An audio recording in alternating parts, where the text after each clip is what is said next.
Kumbh Mela viral പെൺകുട്ടിയുടെ പരാതിയിൽ Manipuri സംവിധായകനെതിരെ POCSO case. 17 വയസ്സുള്ളപ്പോൾ സംവിധായകൻ മോശമായി പെരുമാറിയെന്ന പെൺകുട്ടിയുടെ പരാതിയിലാണ് കേസെടുത്തത്. അപകീർത്തിപ്പെടുത്തിയെന്ന പരാതിയിൽ VHP സംസ്ഥാന ജനറൽ സെക്രട്ടറി അടക്കം 4 പേർക്കെതിരെയും കേസെടുത്തു.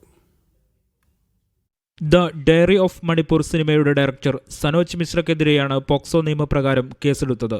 കേസ് മധ്യപ്രദേശ് പോലീസിന് കൈമാറുമെന്ന് എറണാകുളം സെൻട്രൽ പോലീസ് അറിയിച്ചു. സംവിധായകൻ സമൂഹമാധ്യമങ്ങളിൽ അപകീർത്തിപ്പെടുത്തി എന്നുൾപ്പെടെയാണ് പെൺകുട്ടിയുടെ പരാതി. ലവ് ജിഹാദ് നടത്തി തന്നെ ഭർത്താവ് തട്ടിക്കൊണ്ടുപോയതാണെന്നടക്കം അപകീർത്തിപ്പെടുത്തിയെന്ന പരാതിയിലാണ് VHP ജനറൽ സെക്രട്ടറി അനിൽ വിളയിലിനെതിരെ കേസെടുത്തത്. നെയ്യാറ്റിൻകര നാഗരാജ് ഉൾപ്പെടെ മറ്റു 3 പേരും കേസിൽ പ്രതികളാണ്. കഴിഞ്ഞ ദിവസം നൽകിയ പരാതിയിൽ പെൺകുട്ടി നേരിട്ടെത്തി പോലീസ് സ്റ്റേഷനിൽ മൊഴി നൽകിയിരുന്നു. പെൺകുട്ടിയുടെ വിവാഹം മാർച്ചിൽ തിരുവനന്തപുരം പൂവാർ പഞ്ചായത്തിലാണ് രജിസ്റ്റർ ചെയ്തത്. തുടർന്ന് മധ്യപ്രദേശ് സർക്കാർ ജനന സർട്ടിഫിക്കറ്റ് റദ്ദാക്കുകയും വിവാഹം കഴിച്ചയാൾക്കെതിരെ പോക്സോ ചുമത്തി കേസെടുക്കുകയുമായിരുന്നു. മീഡിയ 1 കൊച്ചി.